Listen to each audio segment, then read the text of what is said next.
नरेंद्र मोदी जी ने अपनी जिम्मेदारी पूरी नहीं की। उन्होंने आर्मी चीफ से कहा कि देखो भैया, आपको जो करना है करो, मेरी बस की नहीं है। This is what they are scared. जो अभी छपी भी नहीं, लेकिन उसने दिल्ली से लेकर सरहद तक, संसद से लेके सोशल मीडिया तक पॉलिटिकल अर्थक्वेक ला दिया है। जी हाँ, हम बात कर रहे हैं पूर्व थल सेना के जनरल एम नरवणे की आत्मकथा 4 स्टार ऑफ डेस्टिनी की। इस किताब के पन्नों में ऐसा क्या छिपा है जिसने सरकार की नींदों को उड़ा के रख दिया है और दिल्ली पुलिस की स्पेशल सेल को एफआईआर दर्ज करने पर मजबूर कर दिया। भारत जो स्वतंत्र हुआ तो किस तरह से पाकिस्तान का बंटवारा हुआ और किस तरह से भारत के पहले प्रधानमंत्री अय्याशी कर रहे थे।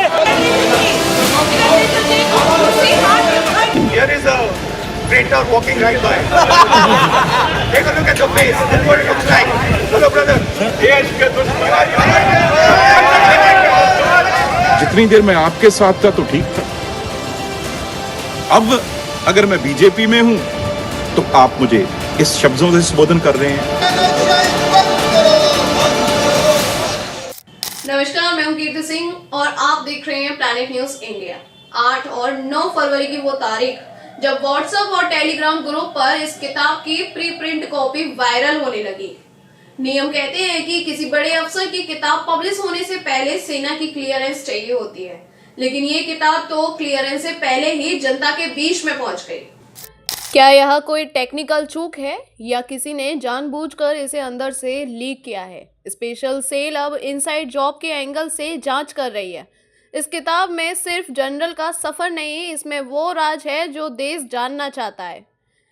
गलवाना संघर्ष, चीन के साथ उस रात असल में क्या हुआ था, अग्निवीर योजना, क्या सेना के भीतर इस पर मतभेद है? यही सबसे बड़ा विवाद है।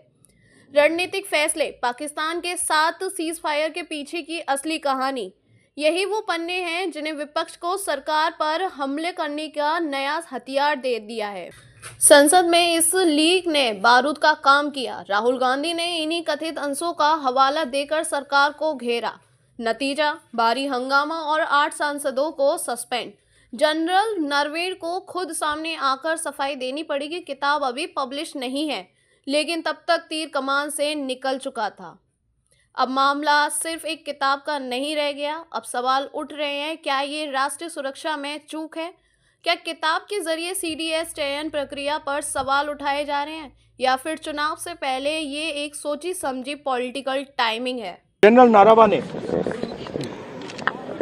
ने राजनाथ सिंह जी को फोन किया और कहा कि देखिए, कैलाश रिज पर चाइनीज टैंक्स आ गए हैं, हमारी टेरिटरी है, कैलाश रिज पर चाइनीज टैंक्स आ गए हैं, हमें क्या करना है? पहले राजनाथ सिंह जी ने उनको रिप्लाई नहीं दिया। उन्होंने जयशंकर जी से पूछा, एनएसए से पूछा, राजनाथ सिंह जी से पूछा, कोई रिप्लाई नहीं आया। फिर उन्होंने राजनाथ सिंह जी को फोन किया। राजनाथ सिंह जी ने कहा कि मैं टॉप से पूछता हूं। राइट, ऑर्डर था, स्टैंडिंग ऑर्डर था टॉप का कि अगर चाइनीज फोर्सेस अंदर आएंगी तो उनपे बिना हमारे पूछे फायर नहीं करना है। नरवणे जी और हमारी जो आर्मी थी, जो सेना थी, वो उन टैंक्स पर फायर करना चाहती थी क्योंकि वो टैंक्स हमारी टेरिटरी में आ गई थी। नरेंद्र मोदी जी ने मैसेज दिया कि देखिए, जो उचित समझो वो करो। मतलब नरेंद्र मोदी जी ने अपनी जिम्मेदारी पूरी नहीं की। उन्होंने आर्मी चीफ से कहा कि देखो भैया, आपको जो करना है करो, मेरी बस की नहीं है। एक अधूरी किताब जिसने देश की राजनीति में एक नया अध्याय शुरू कर दिया है, इसका अभी अंत नजर नहीं आ रहा है। पब्लिश पेंगुइन रैंडम हाउस अब कोर्ट जाने की तैयारी में है, लेकिन जनता के मन में सवाल दर्ज हो चुका है। क्या ये सिर्फ एक लीक थी या फिर सत्ता के गलियारों में छिड़ी किसी बड़ी लड़ाई का हिस्सा? आप अपनी राय हमें कमेंट में जरूर बताएं। तब तक के लिए मैं कीर्ति सिंह विदा लेती हूँ। नमस्कार, जय हिंद, जय भारत।